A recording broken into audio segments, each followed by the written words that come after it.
దేవుడి నామానికి స్తోత్రములు. ఈ ఉదయకాల సమయంలో మీ అందరికీ కూడా నా హృదయపూర్వకమైనటువంటి వందనాలు తెలియజేస్తున్నానండి. ఈ దినము ప్రభు దినము. ఈ దినము దేవుని సన్నిధానములకు వెళ్ళి మనము ఆయనకి కృతజ్ఞతాస్తుతులు చెల్లించే దినము, ఆయనని ఆరాధించే దినము గనక నీవు సిద్ధపడి నీ ఇంటి వారిని అనగా నీ కుటుంబంలో ఉన్న వారిని సిద్ధపరచుడి. దేవుని వాక్యం సెలవిస్తా ఉంది ఇక్కడ. ప్రకటన గ్రంథము 19వ అధ్యాయము 7వ వచనంలో, మన దేవుడు ఏలుచున్నాడు, ఆయనను స్తుతించుడి. నువ్వెందుకు సిద్ధపడాలి? నీ వారిని ఎందుకు నువ్వు సిద్ధపరచాలి అంటే, మన దేవుడు ఏలుచున్నాడు, మన దేవుడు రాజ్యము చేయుచున్నాడు, ఆయనని మనము స్తుతించాలి. ఆయన బిడ్డలము మనము, ఆయన పరిపాలకులము మనము. దేవుని బిడ్డలారా, ఆయన మనలని ఏలుచున్నాడు, మనలని పరిపాలిస్తూ ఉన్నాడు. కాబట్టి ఆయనని మనము స్తుతించే వారిగా ఉండాలి. అంతేకాదు, గొర్రెపిల్ల వివాహోత్సవ సమయము వచ్చినది. ఆయన భార్య తన్ను తాను సిద్ధపరచుకొని ఉన్నది కనుక మనము సంతోషపడి ఉత్సహించి ఆయనను మహిమపరచెదమని చెప్పగా వింటిని. సంఘము సిద్ధపడతా ఉంది దేవుని స్తుతించడానికి, దేవుని గణపరచడానికి, దేవుని బిడ్డలని ఆహ్వానించుకోవడానికి సంఘము సిద్ధపడుతుంది. దేవుని బిడ్డలరా, అలాగనే నీవు సిద్ధపడాలని చెప్పేసి ఉదయకాల సమయంలో దేవుడు మీతో మాట్లాడుతూ ఉన్నాడు. ఏ సమూహం అయితే సంఘముగా కూడి ఆరాధన చేస్తుందో, ఆ ఆరాధన చేసేటటువంటి ఆ సమయంలో దేవుని మహిమ వారిపైకి దిగి వస్తుంది. దేవుని బిడ్డలారా, అందుకు సిద్ధపడాలి. అందుకు నీ కుటుంబంలో ఉన్న వారిని సిద్ధపరచు.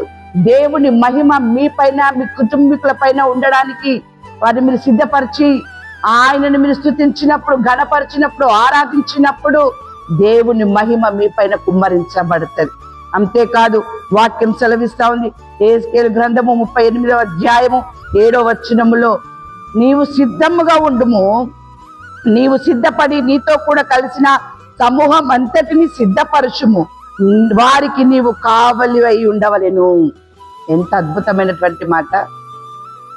నీవు సిద్ధముగా ఉండుము, నీవు సిద్ధపడి నీతో కూడా కలిసిన సమూహం అంతటిని సిద్ధపరచుము, వారికి నీవు కావలి అయి ఉండవలెను. ఇది ఇద్దరికి సంబంధించిన మాట.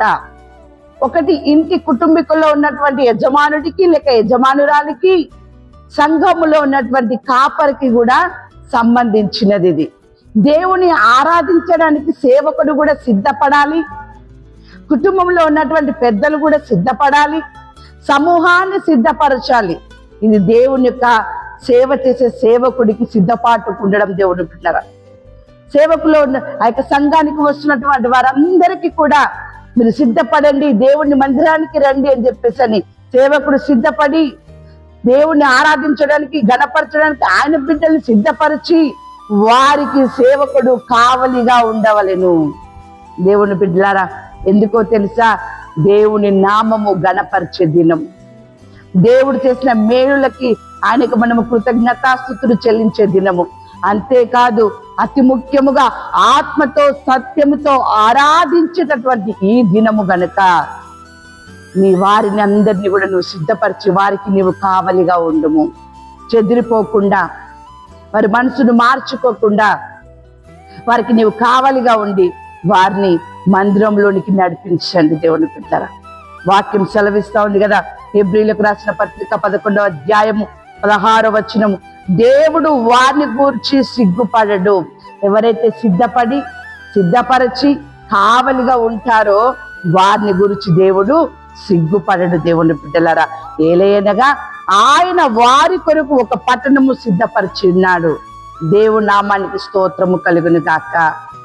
వారి కొరకు దేవుడు ఒక పట్టణమును సిద్ధపరిచిండు. కాబట్టి నువ్వు సిద్ధపడి నీ దగ్గర ఉన్నటువంటి వారిని, నీ సమూహాన్ని నువ్వు సిద్ధపరిచే వరకు నువ్వు కావలిగా ఉన్నట్లయితే నీతో పాటు వారు కూడా పరలోక రాజ్యం అనే ఆ పట్టణంలో వారు నివాసము చేస్తారు.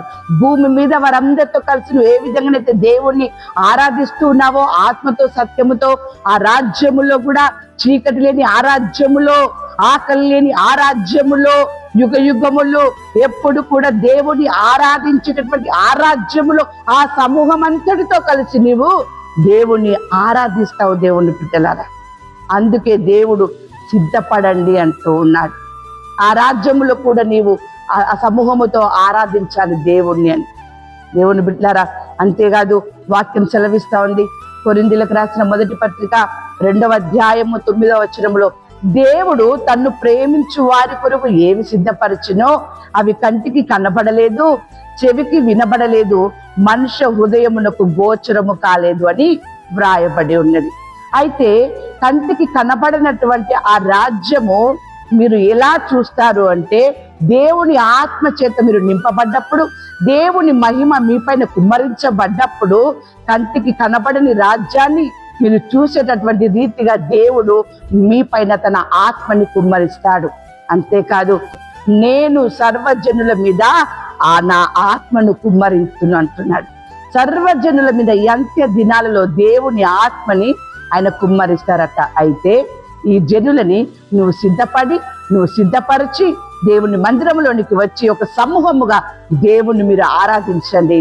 కంటికి కనబడనటువంటి రాజ్యాన్ని దేవుడు మీకు సిద్ధం చేసి ఉన్నాడు. అందులో మీరు ఈ సమూహము కూడా నివాసము చేస్తుంది. ఉదయకాల సమయంలో దేవుడు మీతో మాట్లాడుతున్నటువంటి మాట ప్రకటన గ్రంథం 22వ అధ్యాయము 12వ వచనం, ఇదిగో త్వరగా వచ్చుచున్నాను, వాని క్రియల చొప్పున ప్రతి వానికి ఇచ్చుటకు నేను సిద్ధపరిచిన జీతము నా యొద్ద ఉన్నది. అవును దేవుని బిడ్డలారా, దేవుడు మీకు జీతం ఇవ్వడానికి సిద్ధపడి ఉన్నాడు. సిద్ధపరిచిన జీతమును మీరు పొందుకోవాలంటే ముందుగా మీరు దేవుణ్ణి ఆరాధించడానికి సిద్ధపడండి.